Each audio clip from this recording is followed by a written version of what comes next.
కానీ అడ్మినిస్ట్రేషన్ పరంగా క్షేత్రస్థాయిలో ఇటువంటివి పర్మిషన్ ఇవ్వడం వల్ల ఇబ్బందులు వస్తాయి అని చెప్పి అధికారులు ఊహించలేదా? మనకు నార్త్ ఇండియాలో కూడా ఒకసారి జరిగింది. యూపీలో కావడి యాత్ర అని చెప్పి వాళ్ళు చేస్తుంటారు. అక్కడ నీళ్లు మోసుకొచ్చి ఉత్తరాది వాళ్లకు శ్రావణ మాసం అంటే మనకంటే ఒక నెల ముందు వస్తుంది వాళ్ళకి.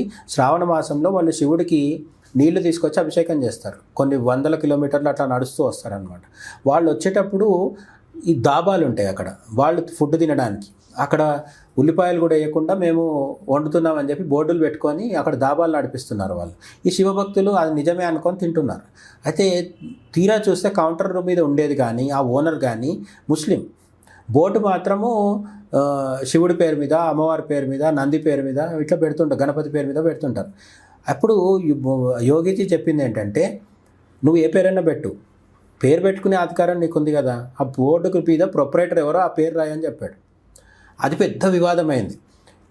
వాళ్ళు ఏమంటున్నారంటే, మేము అమ్ముకుంటాం, పైన హిందూ దేవుళ్ళ పేరు పెడతాం, మేము పర్సనల్గా మా మతమే పాటించుకుంటాం, ప్రొపరేటర్ పేరు మాత్రం వెయ్యం.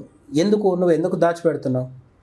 అంటే ఇప్పుడు ఒక ముస్లిము అమ్మే వస్తువులు తిని శివుడికి పూజ చేయడానికి వెళ్ళడం అనేది మడి పాటించే వాళ్ళ దృష్టిలో అది కరెక్ట్ కాదు. కాబట్టి నువ్వు నీ ఐడెంటిటీ దాచిపెట్టుకో అని చెప్పి అది చేస్తున్నావు అక్కడ. ఇది పెద్ద వివాదమైంది అక్కడ. మొత్తానికి అది అట్లా కొనసాగింది. సీజన్ అయిపోయింది, అక్కడికి అయిపోయింది. అక్కడ యోగి కట్టి చర్యలు తీసుకున్నారు.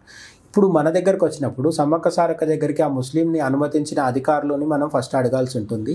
ఆ వ్యక్తి కాకుండా అదే కోవా బన్నులు హిందువులు అమ్ముకోవచ్చు కదా, మరి ఎందుకు ఇవ్వలేదు పర్మిషన్? సరే పోనీ, సరే అన్ని మతాలు సమానం అనుకొని ఇచ్చి ఉంటే అది కూడా ఒప్పుకోవచ్చు.